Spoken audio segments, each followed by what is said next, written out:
with regards to this, pero nilatag ko lang dito yung mga napag-aralan ko patungkol sa pagiging lalaki at patungkol sa galit ng isang lalaki. But mayroong mga general principle, pag usapin ng lalaki lang, parang ini-elevate lang natin since we are leader and we are steward ng mga bagay na pinagkatiwala ng Diyos. So before we discuss, let's pray.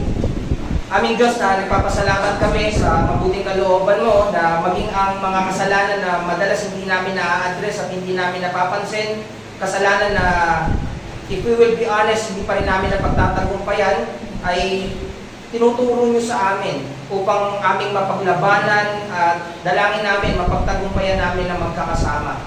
Dalangin namin, O Diyos, na maging pagpapala itong pag-aaral na ito. Kagaya ng mga napag-aralan kanina, hindi lang panlabas, kundi in our inner dwelling. Dalangin namin, Panginoon, na magkaroon to ng pag-aayos ng aming mga puso, pag-iisip, O Diyos, para sa kalwalatian mo. Ito yung dalangin namin sa pangalan ng Panginoong Jesucristo. Amen. May mga kopya na lahat. So, ayun. Nag-iisip ako ng introduction for this. Actually, wala ako until nung ibagsak ng anak ko kanina yung ano. Sabi walang introduction sa kanin ito. Parang magalit ka. Pero napaisip ako kung ano magiging reaction ko. And usually, ang normal reaction natin ay magalit.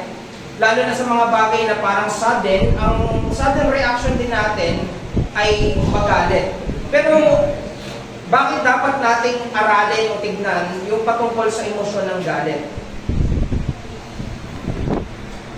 So, naghanap ako ng mga articles with regards to being men and how are they observed pag sa usapin ng galit. So, yung mga nakalista dyan, yung anger and our role as man, ito yung mga observation ng mga psychology. So, hindi lahat nilagay ko, pero meron ako isang binanggit si Abram Weiss. Pero, tignan nyo yung mga copy nyo, ito yung mga observation ng maraming psychologists about men who are angry. So, sabi niya, madalas daw ang mga lalaki ay nagpapakita ng kanilang galit outwardly and aggressively. Kapag ang babae naman, they express it verbally or internally. So, yun yung common. Tapos sabi din dyan, men's anger perceived as more intimidating, more intense, and or more dangerous. No? Kasi nga lalaki. No? Mas kita, mas visible, so more intimidating, more intense, and more dangerous. Madalas yan sa kalsada, di ba? Makikita natin, napaka-mapanganib. And according to a psychologist, sabi niya, anger is a secondary emotion. Pangalawa lang daw na emotion yung anger kasi may kasama siya na nauna na. So, men's anger is often fueled by fear, sadness, or jealousy, or feeling hurt. Ito yung mga may times na, for example, meron kang dinidepensahan. Halimbawa, hindi mo ma-express sa asawa mo. Sa mga may mga asawa dyan, halimbawa, nagsiselos ka, ayaw mo diretsuhin yung asawa mo, paparamdam mo sa galit. Pagdadabog, pinapakita mo sa asawa mo, nagalit ka. Or halimbawa, natatakot ka na may mawala sa'yo, papakita mo, galit ka. Or halimbawa, nasaktan ka. Recent lang yan sa amin, sa pag-aaway namin mag-asawa, dahil nasaktan ako, gusto ko makita niya na seryoso yung nagawa sa akin, pinakita ko, galit. Para lang makita niya na seryoso yung usapin namin. Pero, again, doon tayo madalas bumabagsak sa pagkakasala.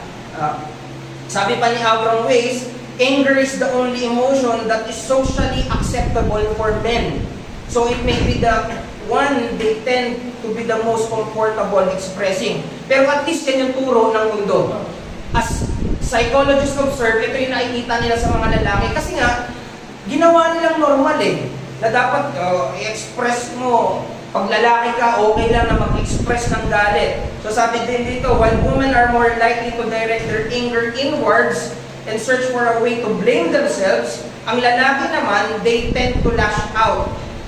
Naglalabas ng sama ng loob. Tapos sabi pa ni Weiss, because it helps them feel more in control of their own emotions. Feeling nila pag nagalit sila, they are in control of their emotion. As well as they can control people around them too.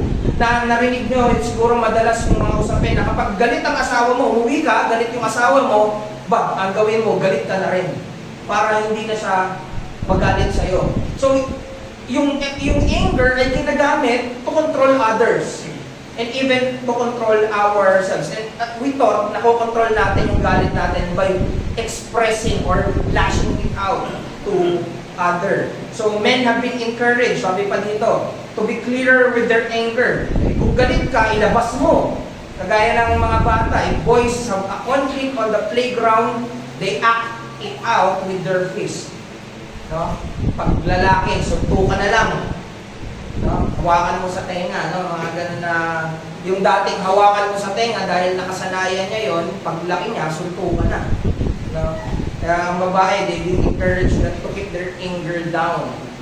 Actually, yun yung proper sa lahat. Hindi dapat pati sa lalaki, no? Hindi, dahil lalaki ka, patunayan mong lalaki ka, makipagsuntukan ka na para bang parte ng pagiging lalaki na i-express mo yung galit mo outwardly. Magkatitigan lang tuloy sa daan, angasan agad. No? Ilang pamilya na yung nasira dahil sa mga road rage. Dahil sa galit na hindi nakokontrol. Yet marami pa rin ang hindi natuto doon dahil galit, ayaw magpakumbaba. Walang makita na graciousness even sa mga Christian. At yung ganitong klase ng galit, kapag hindi na itama at hindi na correct, it could destroy marriages, could destroy families and other relationships that we have. Sabi ko nga if I would ask you to imagine a leader na laging galit, baka sabihin nyo, hindi na natin kailangan imagine kasi naranasan natin for 6 years. No? Yung time ni Duterte, no, na kada magsasalita ay parang laging galit.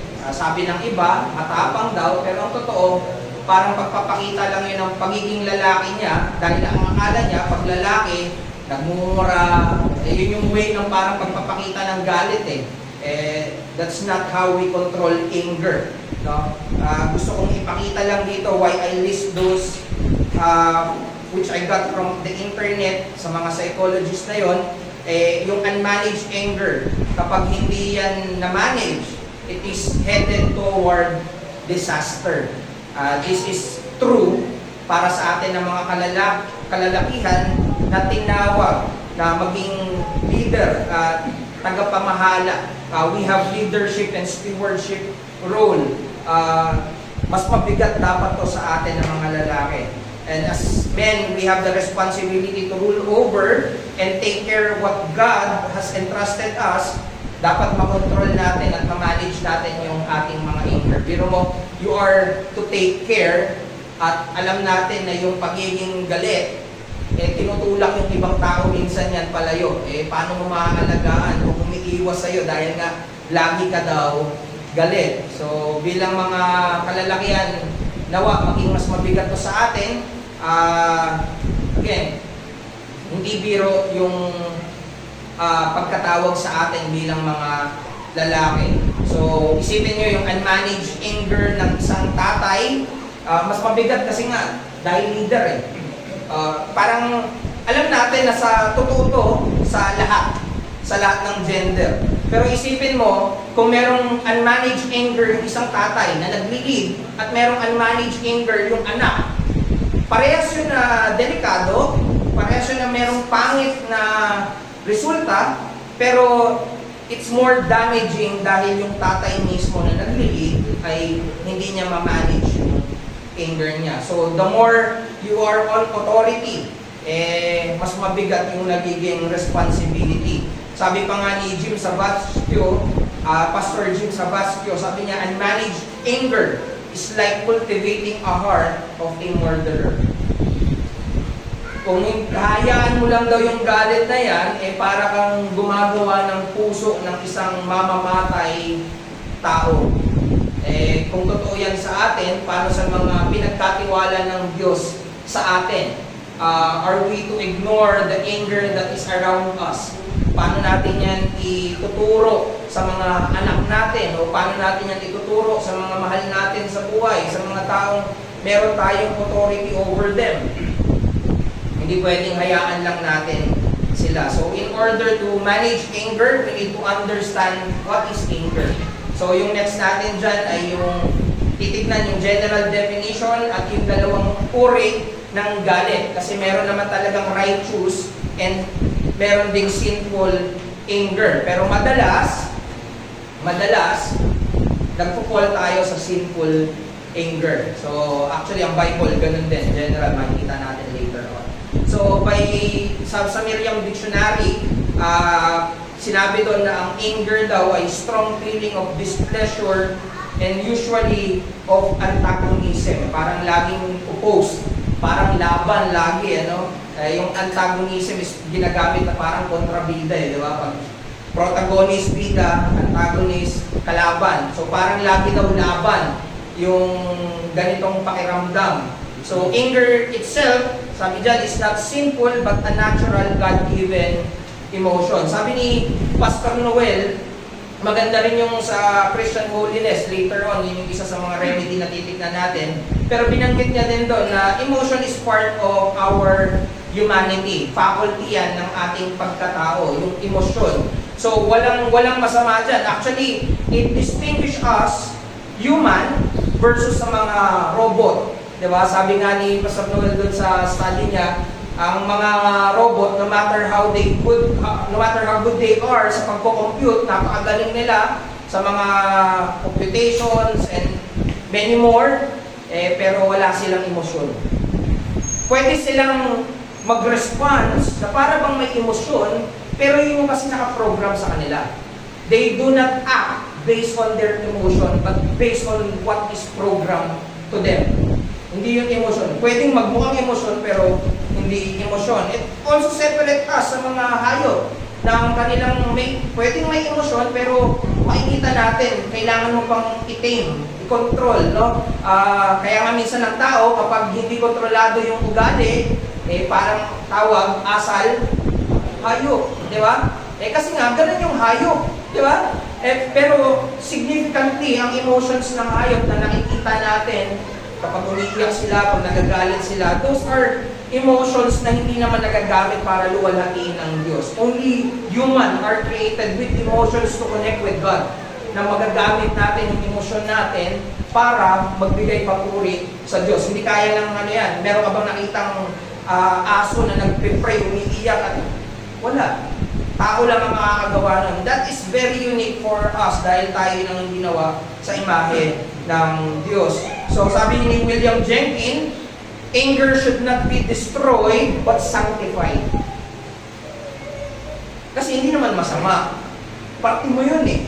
So ang dapat gawin ay pabanalin. Dahil nga nung nahulog ang tao, maging ang emosyon ay bumagsak sa pagkakasala. It is tainted by sin.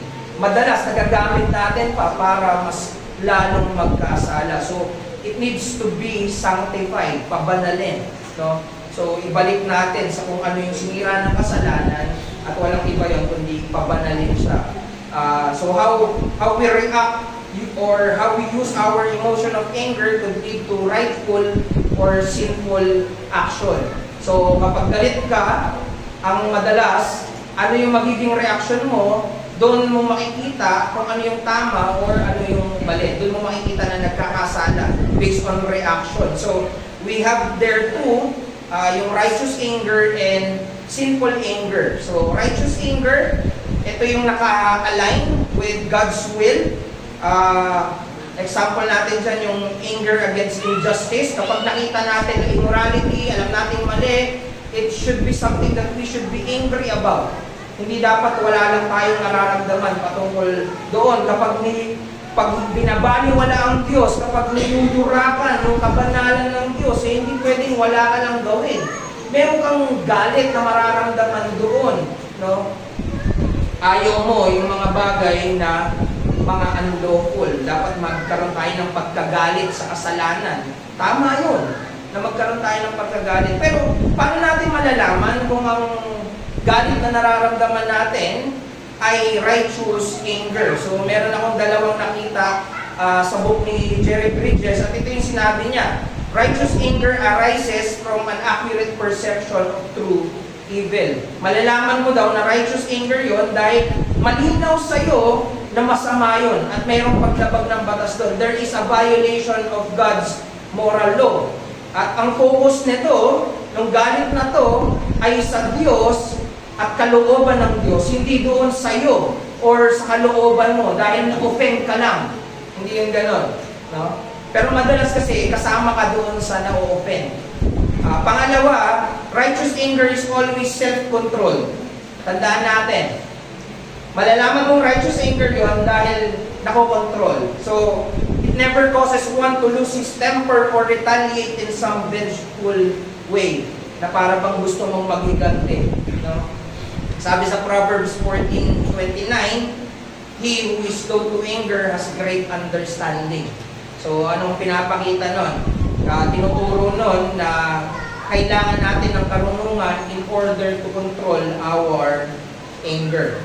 He who is slow to anger, yung pag slow is nakokontrol mo yung galit mo, ay meron daw kaunawaan. So para makontrol mo yon, kailangan mo ng pagkaunawa. Kailangan mo lumago sa pagkaunawa. And surprisingly, no, when you read Proverbs, isa sa mga reading namin ni Pastor before, maganda kasi nung makikita mo, Proverbs talk about wisdom.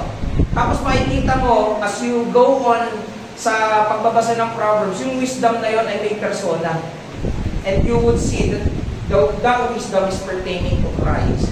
So, ang ganda lang dito na in order for us na mapagtagumpayan din o ay yung issue o kasalanan patungkol sa pagkagalit, ay kailangan natin ng tulong mula sa Panginoon. Kailangan natin matutong mula sa Panginoong Jesucristo. And I also gave there a warning.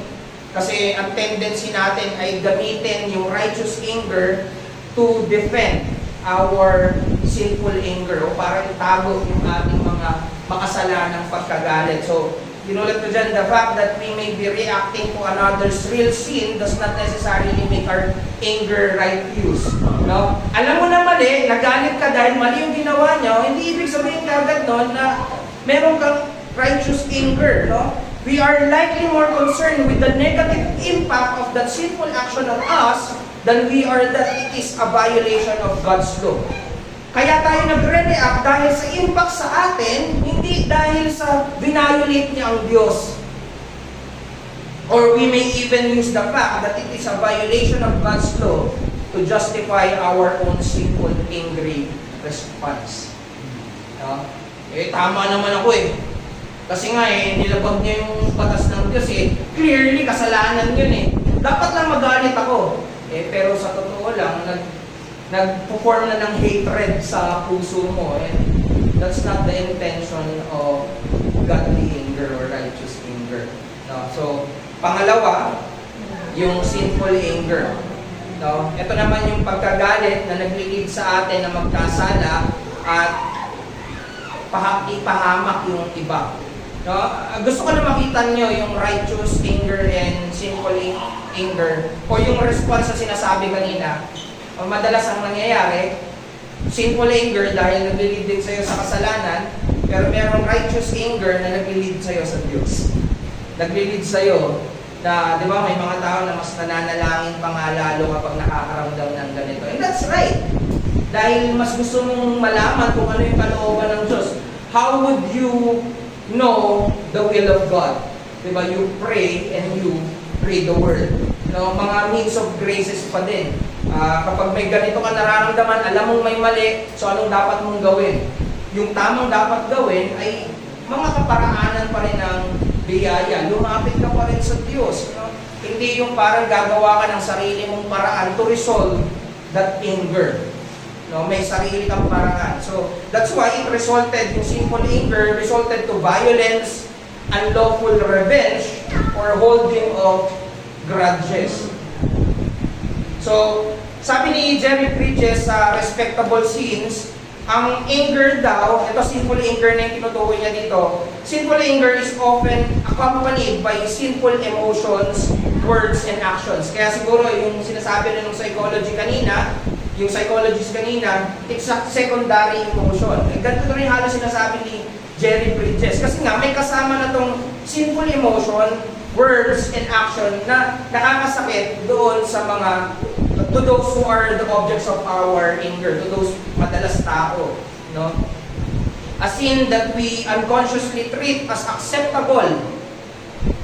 Tinatanggap na lang na kasalanan just because we can justify it and call it righteous anger.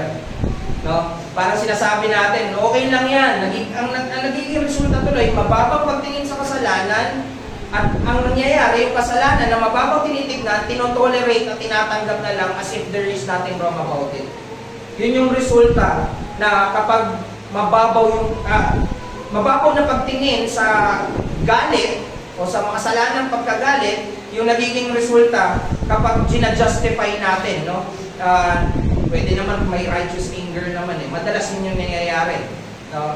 Dahil merong matuwid na pagkagalit, at alam natin yung matuwid na pagkagalit, minsan yung ginagamit nating excuse to defend our own sin. Hindi na tayo nagsusuri. Hindi na tayo nag-go deeper. Hindi na natin tinitignan yung mga puso natin. And again, all of us can be guilty of sinful anger. Wala pa siguro na lalaki na makakausap natin na napagtagumpayan to kasi may mga pasulpot-sulpot na to. It takes different forms. Sabi nga ni Robert Jones sa Uprooting Anger, sabi niya dyan, yung sinful anger daw is a universal problem. It's prevalent in every culture, nararanasan ng bawat henerasyon, walang isolated dito sa presence ng kasalanan ito or immune sa lason ng kasalanan ito. It permeates each person and spoils our most intimate relationship. Pansinin niyo yung anger, di ba? Minsan mas intense, mas malapit sa iyo yung tao, mas intense mong napapakita yung anger. May mga ganon.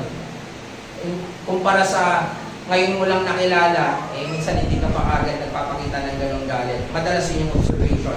Anger is a given part of our fallen human fabric. Sadly, this is true even in our Christian homes and churches. Isipin mo kung nandoon yung makasalanang pagkagalit, it could destroy even our homes and even our churches or other relationship that we have. Kaya bilang Kristiyano, dapat ma-realize natin that most of our anger, admit muna natin na tunay na makasalanan. Hindi ma-address kung hindi tayo magsisimula sa admission kasi. So, though we may excuse it and tolerate it in our lives, hindi ito acceptable sa Diyos dahil makasalanan galit niya. No? So, kahit pag sinuri natin ang Biblia, mapapansin natin na ang main focus ng Bible ay ituro on how we should be dealing with our sinful anger, our sinful reactions to other people's actions or words. Ano ba yung nagiging tugon natin doon sa mga tao? For example, sa Genesis 4, yung kay Cain at kay Abel, di ba? Anger din yung nagtulak sa kanya para patayin yung kanyang kapatid. Biro mo yun? Kapatid, kaya mong patayin dahil sa lumalim na galit. Pero ano kasama nun? Jealousy.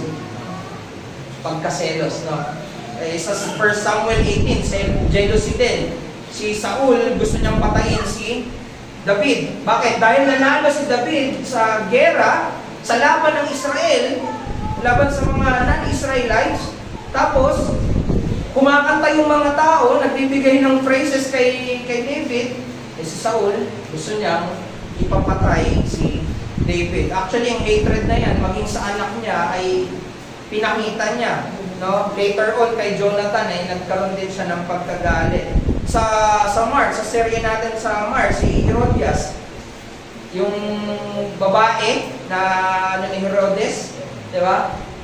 Galit niya kay John, yung dahilan bakit gusto niyang ipapatay si John. Sa Acts din, yung mga Jewish leader na tinuruan ni Stephen, no? Tinanong ano yung depensa niya, nagbigay siya ng pagpapaliwanag, wala naman siyang masamang sinabi. Anong nangyari? Jealousy din, ano? pinapatay. Selfishness. Pinapatay din nila si Stephen. No? Kaya ang sinful anger, ang naging focus ng Bible, bakit natin ginagamit yung righteous anger most of the time to defend ourselves? Instead na suriin natin yung mga sinful anger din natin. Sabi ni Jerry Bridges, in facing up to our anger, we need to realize that no one else causes us to be angry. Wala daw nagpupos sa atin na maging magalit. Someone else's words or action may become the occasions of our anger. Pwedeng maging trigger, but the cause lies deep within our hearts. Dahil yon sa ating pride, dahil yon sa ating pagiging makasarili, dahil yon sa ating desire na mag-control. We have the desire to control. For example, we may become angry because someone has mistreated us sa paraan na ayaw natin. Tinrato tayo na ayaw natin. Pwedeng pinagchismisan ka. Tingin na tayo nagalit doon sa ipinapakalat na hindi maganda. Pero bakit ka nagalit? Dahil yun sa yung reputation mo is at stake. Nagagalit ka dahil yung character mo ay naki-question. So madalas pa rin, yung galit or yung simple na galit ay dahil sa ating pride. We want to elevate ourselves pero sinisira ng iba yung reputation na tinatayo natin. So again, may mga times na pride or pagiging selfish pa rin. Sa ating mga married, no, may mga husband, tayo ng mga asawang lalaki ay merong stronger personality. At madalas, o kung sino man, minsan may mga stronger personality sa mag-asawa. At kung stronger yung personality mo, ikaw yung dapat na tumatawag. No? Ikaw yung dapat parang nasusunod. You call the shots. Sa mga bahay, sa mga decisions, mga judgment. No? At kapag hindi nangyari yung gusto natin, we tend to become angry. Bakit? Hindi nga nasunod yung gusto mo eh. No? Meron kang gusto, hindi na pangyari. No? Kaya minsan ang tingin natin sa mga asawa natin, kalaban eh. No. So, again, something we need to think about at dapat suriin natin dahil pwedeng sirain ito maging yung pinakamalapit na relasyon natin. So, how should we handle our anger in a God-honoring way? Nakuha ko to kay Jerry Bridges. Simple lang kasi yung pagkakalatag niya. So, una, recognize mo muna, i-acknowledge mo na meron kang sinful anger. At ano yung pwedeng maging epekto nito kung hindi mo susuriin. So, we cannot deal with anger until we acknowledge na meron tayo nito. Hindi naman ako nagagalit.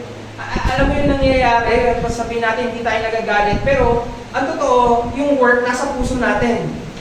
Kaya minsan, pagtitimpi, bigla ka na lang sasabog. Sabihin mo hindi ka nagagalit, pero nag-cultivate na yung galit mo, no, sa puso mo. So again, acknowledge it. Hindi yung parang itatago mo na parang i-ignore mo lang, okay lang, palagpasin, no, parang gano'n. Again, pangalawa, identify. So recognize, identify, we need to ask ourselves why we became angry. Tignan natin yung mga kasama nito. Dahil ba yun sa pagiging ma-pride, pagiging makasarili? Dahil ba yun sa mga makasalanan na iniidolo ng mga puso natin, na iniingatan natin? At pangatlo, sabi niya, repent. We need to repent not only of our anger but also of our pride, selfishness, and idolatry. Ginawa ko lang tatlo pero isang sentence lang yung ginamit ni Jerry Bridges. Pero hinimay ko lang. So, gusto ko lang ipakita sa inyo na merong paraan para i-address yun. And we can know more as we read the Bible, paano ba ina-address to ng Diyos, paano ba ito ina-address ng mga taong may pagkilala sa Diyos. So, sa letter ni Paul, marami. May mga sulat siya doon. Sa Ephesians, so kung hayaan na, sinabi rin yun ni Christ, pero sinabi niya rin sa Ephesians na huwag mo nang hayaan na matapos yung araw, nagalit ka eh. Lapitan mo na agad yung nakagalit mo at makipag-ayos ka. Sa Proverbs, marami din. So, ito yung kay Pastor Noel sa Christian Holiness, Remedy to Sinful Anger. Sabi sa James 1:9, di ba? Let every person be quick to hear, slow to speak, be slow to anger.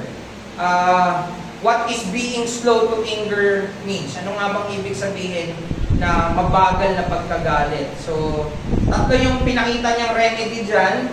Dapat maunaw, yung understanding natin must govern our emotions, no? Sa Proverbs 14:29, yung binanggit natin kanina, he who is slow to anger has great understanding. Yung emotion should not be governing us. Kaya minsan pag galit ka, ang sinasabi sa'yo, huwag ka muna agad mag-react, kumalma ka muna. Huwag ka muna mag-decide basta-basta. Kasi most likely, ang gagawin mo ay governed by your emotion. So sabi niya dito, mag-isip ka muna. Dapat naiintindihan mo. So understanding must govern our emotions. No? Yung James 1:19, nilink siya sa slow to anger, link with slow to anger is slow to speak. So, para pinapakita lang na dapat bago tayo magsalita, mag-isip-isip muna tayo. No? Maging mabagal tayo sa galit, mag-isip ka muna, huwag ka muna agad basta-basta magsasalita. Isipin mo kapag galit ang isang tao, walang pigil yung bunganga minsan. No? Pag nakapag-express na mabilis magsalita, dito kabaliktaran, mabagal na pananalita. Kaya madalas kapag galit ang tao at mabilis yung pananalita, wala nang konsiderasyon. Bato na lang ng bato ng salita, kahit nakakasakit na yung pananalita niya. Yun yung lumalabas sa bibig ng taong galit. Wala nang pakialam kung may masasaktan siya. Wala akong pakialam, di ba? Pag may mga taong galit, ano kung masaktan siya? Di ba? Ganun yung mga reaksyon ng mga galit eh. Di ba pag siga? Wala akong pakialam. Madaldal eh. Naalala ko yung tatay ko eh. Pag lasing, maingay eh. Kaya maraming nakakaaway kapag hindi kontrolado yung bibig. Proverbs 15:18, sabi doon, ang taong mainitin ng ulo, yun yung nagsusulsul na magkagulo palalo. Kapag mainitin daw yung ulo mo, para ka daw nagdadagdag pa ng gas doon sa apoy. Mas lalong nagliliyag tuloy yung apoy, no? Walang nare-resolba. Yun, at least yung Proverbs 15:18a, yun yung unang part ng Proverbs 15:18. So, sinabi din doon, before yung slow to anger, ay quick to hear. Makinig. Mabagal magsalita, mabilis makinig. Kapag galit ka pala, dapat mabilis kang makinig. Ang tamang pag-handle ng galit ay dapat matuto kang makinig. Pakinggan mo yung iba. Sabi, simple anger is rush talk before listening. Paano kung merong dahilan ba't niya nagawa yun? Yeah. So, for example, yung sa amin sa therapy, no? Masikip yung kalsada, nakaparada ako doon, naka-hazard ako. Kasi, inaantay ko yung anak ko na lumabas. May mga nabilin kasi. Dahil nagta-traffic, though hindi ako yung nagkukos ng traffic, kumipot yung kalsada dahil nga naka-hazard ako. Pero yung traffic nandun sa dulo ng kanto. Nagalit sa akin yung isang lalaki dahil nga nandun ako nakaharang. Parang minumura niya ako eh. Hindi ko binaba ko. Pero kung napakinggan niya ako, na may inaantay ako na anak ko nasa therapy due to his autism, perhaps he would understand. Pwedeng humupa yung galit niya kung nauna siyang makinig. And same is true sa akin. Same is true for all of us. Na kung naririnig muna natin yung side ng taong nagagalit tayo, baka mas maging maayos. Di ba mas madalas ganyan? Pag may nagkagalit, nagkaaway, anong gagawin? Pag-uusapin. Pero, bibigyan may arbiter na parang sasabihin, huwag ka muna magsasalita, pakinggan muna natin siya. Tapos, turn mo naman. Slow to speak, quick to listen. Ganun din yung principle kapag pinag-aayos yung magkagalit. So, it should be something that we should be personally, parang nire-reenact na natin, no? bago pa magalit. Lalo na kung madalas nangyayari sa atin. Halimbawa, alam natin na babiyahin na naman ako. Most likely, magagalit na naman ako. I-reenact muna. Anong gagawin mo? Pag-isipan mo mabuti. Anong kinukultivate mo kapag naiisip mo na may makasabi sa'yo, meron na namang hindi disiplinadong driver, may e-bike na naman, no? Di ba parang i-reenact mo na sa isip mo at idulog mo sa Diyos? Di ba? At least nakakapag-isip ka na, naiintindihan mo na in advance na kapag nangyari yon, sabi nga nung isang napaalalahanan daw siya, nag-pray daw siya nung umaga. Kaya hindi na siya nagalit. Kasi nag-a-ask daw siya. Alam mo, something that we need to also know, na kapag in-ask natin sa prayer, huwag tayong parang passive lang. Meron tayong dapat gawin. Meron tayong gagawin. No? Madalas, banalin mo ako pero wala namang gagawin. Iligtas mo ako sa pagkagalit, wala namang gagawin. Gusto kong magkaroon ng pag-ibig sa iyo, O Diyos, pero wala namang gagawin. Ay, tama, may mga hinihingi tayo sa Diyos na solusyon, pero ang ano tayo, para tayong si Juan Tamad. Gutom ako, nangangalang ako. Madalas ganun tayo sa Diyos, dapat hindi ganun. Meron binigay sa atin ng Diyos na kakayahan at mga dapat nating gawin, maging tapat tayo na gumawa rin whenever we ask for things like solution for anger. As if hindi mangyayari. Pag tinest ka, magsuri ka sa sarili mo. So, pangalawa, exercise conscious self-control. Sabi sa Proverbs 16:32, whoever is slow to anger is better than the mighty. Kapag mabagal ka daw sa pagkagalit, higit ka pa, mas mainam ka pa sa makapangyarihan o sa mas malakas. No? Sa 1911, ang matinong pag-iisip ng tao ang nagpapabagal sa galit. Again, this is all related to self-control. Dapat matuto tayo na hindi lang basta lalabas ng samana ng loob. No? Do not yield to outburst. At sabi ni Thomas Adam, he that is inebriated. Hindi ko alam nito eh. Inebriated. He that is inebriated with passion is unfit for an action. Hindi ko alam yung pronunciation pero sinearch ko yung meaning niya. Sabi doon, yung overwhelmed or parang drunk, ginagamit yung word na yan sa mga drunk. Hindi na kontrolado. So, kung hindi ka na, parang overwhelmed ka ng passions or emotion, you are unfit for action. Agree. Diba? Ganun, pag galit ka, huwag ka basta-basta gagawa agad ng action. Mas maigi pa nga na tumahimik muna, no? Pag-isip. Pangatlo, settle stripes early and graciously. Kaya sabi sa Proverbs 15:18, at least yung kabilang part nun, ang taong manitin ng ulo ay nagpapasimula ng gulo, ngunit ang taong mahinahon ay tagapamayapa ng gulo. Kung mahinahon ka, naiiwasan pa nga, nare-resolve pa nga yung pagkakagulo. So, ano ka? Are you the person na nagsisettle ng mga higwaan? Are you the one graciously na magpapakumbaba para hindi na magkagulo? Sabi diyan, always be conciliatory. Lagi kang tagapanguna ng pakikipag-ayos at pakikipagkasundo. Hindi yung parang Kristiyano ka tapos ikaw pa yung, sige, suntukin mo na! Sige, suntukin mo pa! Pag nanonood ng UFC, ganun eh. Sige! Minsan hindi lang tayo magiging, pag may nakita tayo suntukan, may ganun pa, no?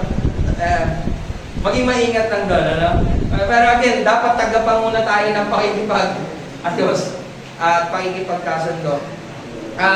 Binanggit dyan yung Exodus 34:6. Ito yung part kung saan si Moises ay nag-request sa Diyos na ipakita yung kalwalhatian niya at ang pinakita ng Diyos ay walang iba kundi yung katangian niya, yung character niya. Sinabi sa Exodus 34:6, the Lord passed before him and proclaimed, sabi doon, the Lord, a God merciful and gracious, slow to anger, and abounding in steadfast love and faithfulness. One of the glories of God is being slow to anger. And as we let this character govern us, kung tayo ay mga tao din ng Diyos, dapat ang nakikita sa atin ay yung katangian ng Diyos, mabagal magalit. And that's one of the things that we should be aiming, no? Dapat yung goal natin. So, being slow to anger is part of the glory of God in His character. Kaya, suriin natin yung mga sarili natin, how slow you are to anger. Gaano ka ba mabilis magalit o gaano ka ba kabagal magalit sa mga anak mo, sa kapamilya mo, sa mga tao sa paligid mo, sa mga kaibigan mo, sa mga kapatid mo sa iglesia. Are you slow to anger or you are quick in your emotion of anger? Ang hamon dun sa ni Pastor Noel ay, in a world full of anger and hatred, Christians should stand out by being slow to anger. Bilang mabagal na magalit. Yung huling nilagay ko na sinabi ni Thomas Adams, dinagdag ko lang. Kasi madalas paggalit, yung precatory prayer kagad eh. Pero pansinin niyo sa New Testament, yung dalawang disipulo, sabi ni Thomas Adam, the angry man, like the two hot disciples. Bakit nangyari yun? Yung context nun sa Luke, parang daraan sila, pero tinanggihan si Christ. Sabi ng dalawang disipulo, yung magkapatid, tatawag na ba kami ng apoy sa langit? Puksain. Sabi ni Thomas Adams, like the two hot disciples that called fire from heaven, ordains himself the judge. Ginagawa niya yung sarili niya na hukom at ginagawa niyang tagahatol o yung executioner ang Diyos. Ako yung hukom, puksay na yan. O Diyos, puksay na yan. Parang ganun daw. Napaka-pangit. Maganda lang yung mas sinasabi ni Pastor Noel in the Covenant of Grace. Let's remember yung John 3:17. Na ang anak ay naparito hindi para i-condemn, not to condemn. So, but to save. So, instead of praying imprecatory prayer, destructions for those people, we can pray for justice. We can pray more for salvation. Kaligtasan. Diba? Kaya minsan madalas, righteous anger, ginagawang palakip sa sinful anger natin. So, yun lang. Nilagay ko lang dyan para so we can have discussion about anger. Ayan. Doon nagtatapos yung study natin about anger. Question? Comment. Sige, bro. Yung sobrang modern kasi ngayon yung term na yung invalidate your emotion. Pero yung totoo, pride lang talaga or selfish. Sobrang mali niya kasi yung influence ngayon ng mundo na lagi mo maririnig. Parang kapag in-express mo yung sarili mo, tapos ang gagawin mong kabila, parang hindi pinapansin yung in-express mo. Parang feeling mo i-invalidate kasi focus naman yun sa'yo ng galit. Parang sobrang ako personal, sobrang prone sa akin. Kaya kailangan kong i-repent yung mga ganong pagkagalit.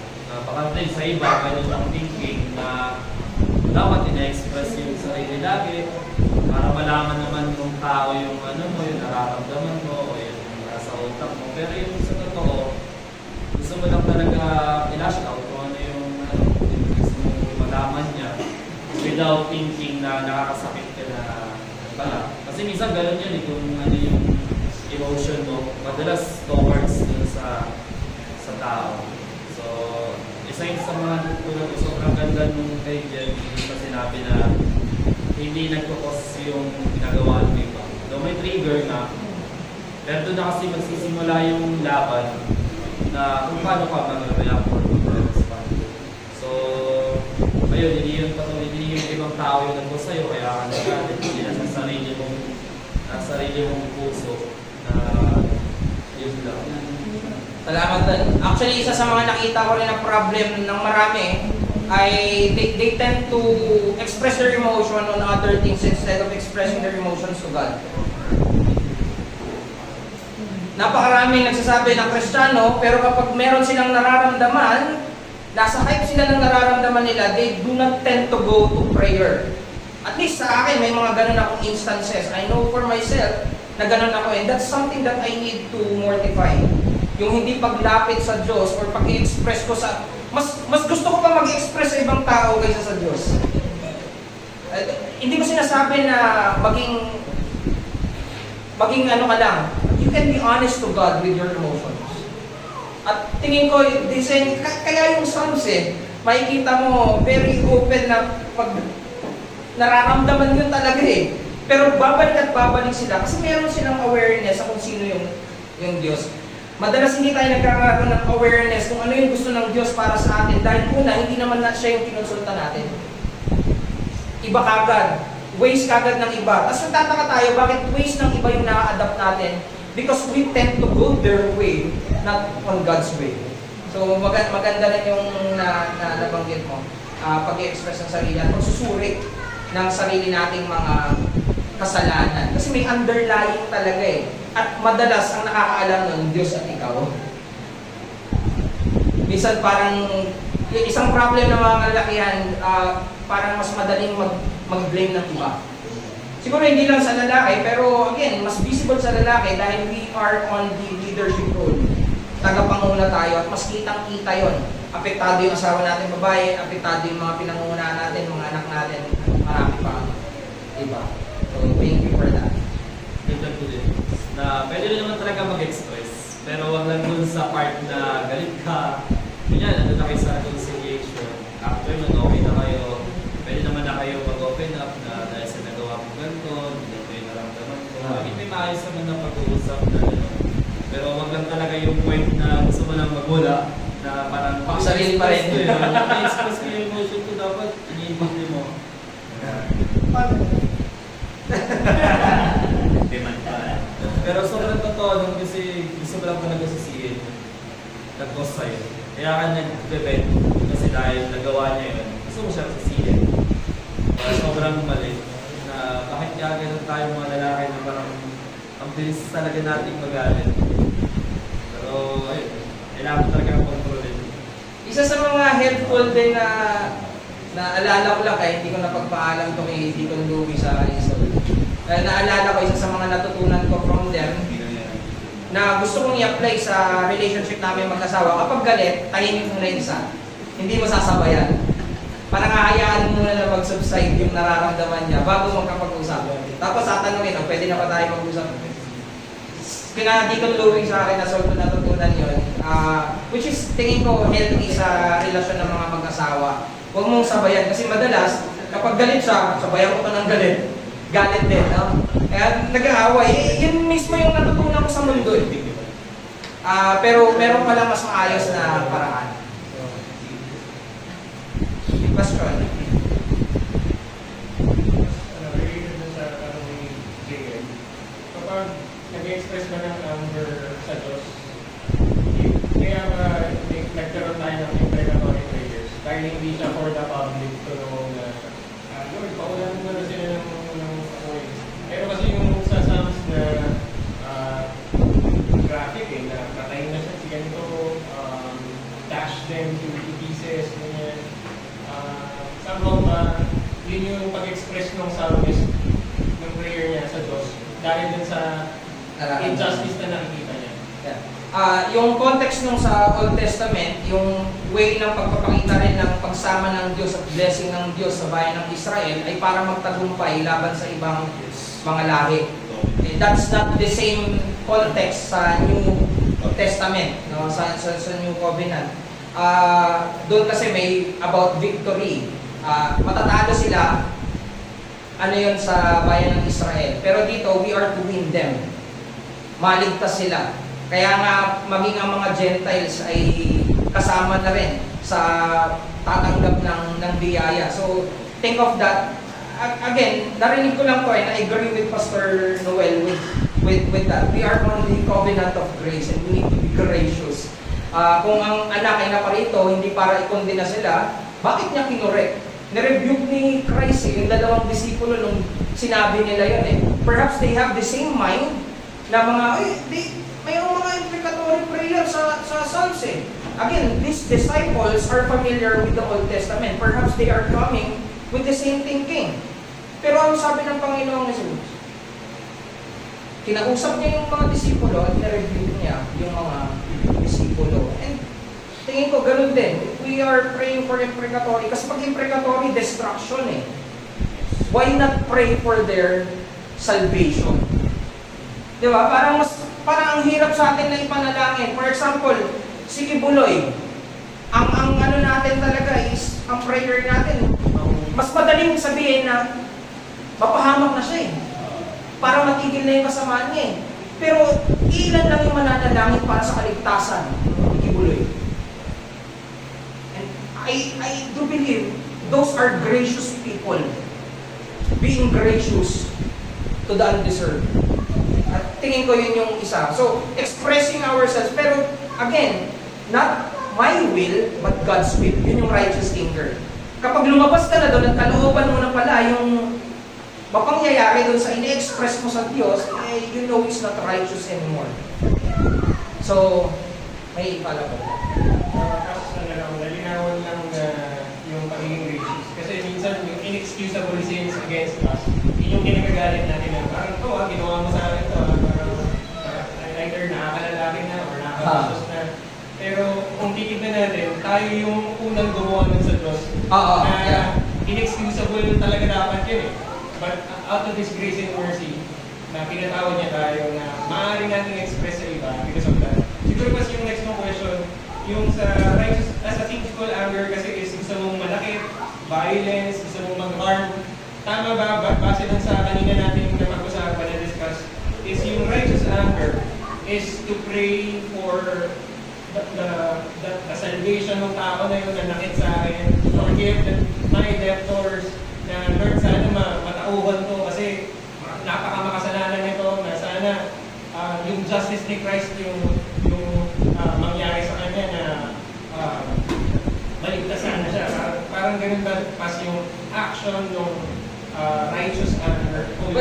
Righteous anger is not only addressing yung naka-open sa'yo, it also address you. Yung sarili mong pagiging makasalanan din.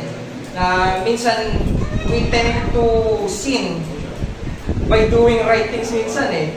Gumagawa ka ng tama pero minsan sa loob mo, nag-cultivate ka ng sama ng loob. Sabi pa nga doon sa isang napakinggan ko, you need to be a person on the side of handang magpatawad kahit hindi pa hinihinga ng patawad. Minsan kasi, ba't ko siya patatawanan eh, hindi naman siya humingi ng patawad. Minsan may mga ganun tayo. Pero dapat yung heart din daw natin ay marunong o handa na magpatawad. Just imagine Christ on the cross na sinabi niya, forgive them for they do not know what they are doing. Hindi naman yun sinabi ng Panginoong Yesus para sa mga tao na handa na agad humingi ng tawad. Hindi pa sila humihingi ng tawad. Ang sabi na ng Panginoon, forgive them. You should have the same heart as Christ. Na hindi pa lumalapit or parang wala pa nang doon sa naka-offense sa atin, we have the heart to forgive. Handa na tayong magpatawad. Para kung lumapit man siya, hindi masama yung loob mo. Actually, ang nangyayari tuloy sa sinful anger, nagiging mabigat sa iyo eh. Papatawarin ko siya kung lumapit siya sa akin. Nagiging burden pa sa iyo. Tapos hindi lumapit. Dahil inipon mo, dahil kinimkim mo, kapal naman ang mukha niya, ito siya na nga nakagawa ng Diba, naging galit na siya. Nung una, sinasabi mo, hindi galit. Wala kang galit. Pero dahil hindi siya na-address, lumabas yung galit. So parang nag-escalate. Pastor, take ko doon, siyempre, kailangan mo muna mga nalangin na willing ka magpatawad. Yun dapat yung conviction mo kung nakaramdam ka man ng galit doon sa tao. Yeah. Pero dapat mo rin isip yung pag-uusap ninyong dalawa. Yeah. Matthew 18 pa rin, ano? Hindi po pwedeng nasa disposition ka lang na willing ako mag-work with anger. Kasi Christian ako eh. Yeah. Pero antayin ko siya magsalita. Hindi ganun. Dapat ikaw mismo, since ikaw yung nakakaramdam niya, isip mo yung kailangan, disposition mo mag-forgive, pero magpupunta ka dun sa taong iniisipan mo ng galit. Kaya nga meron dun sa dynamics ng James yung wisdom to speak and quick to understand. Merong dynamic na iintindihin mo.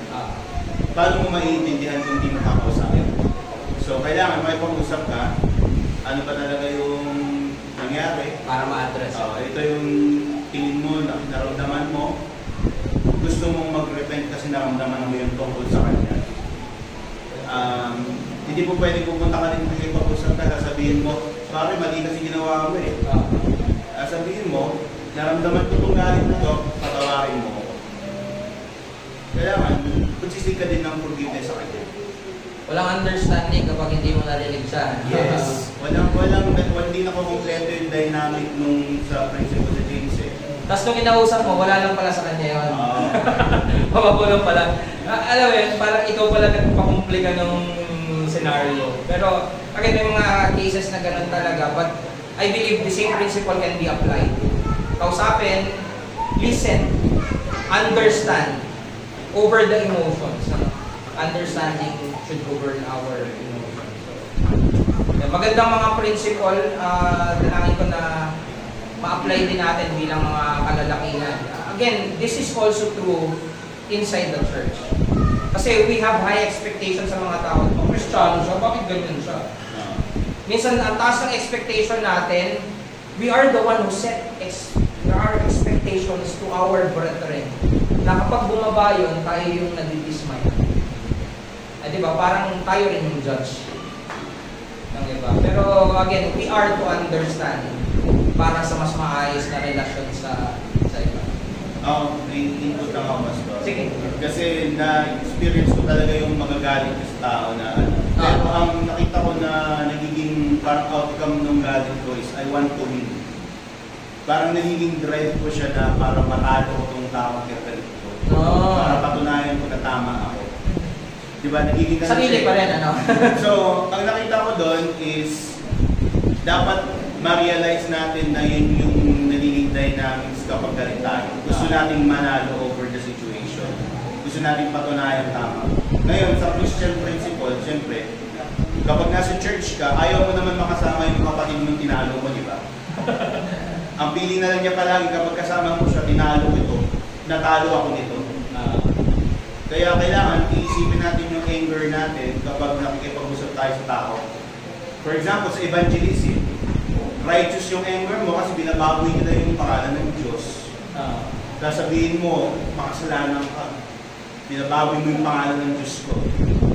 Gusto mo bang mapanalo yung kay Kristo? Ang pakiramdam niya, tinalo mo na siya eh. Paano mo siya mapapanalo kay Kristo kung ang disposition na niya is talo na siya?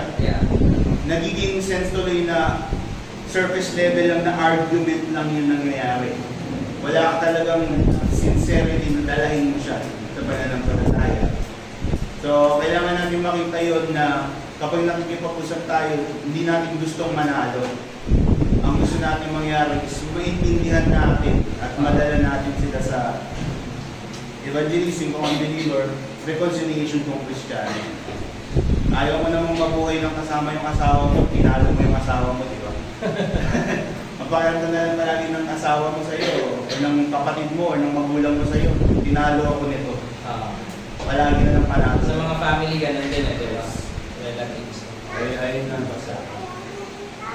Kaya kahit yung mga cage stage, ano, mas very visible pa yung galit kaysa dun sa tinuturo. So, ang nangyayari, nare-reject tuloy yung... tinalo na sila. Feeling kasi may ganun na.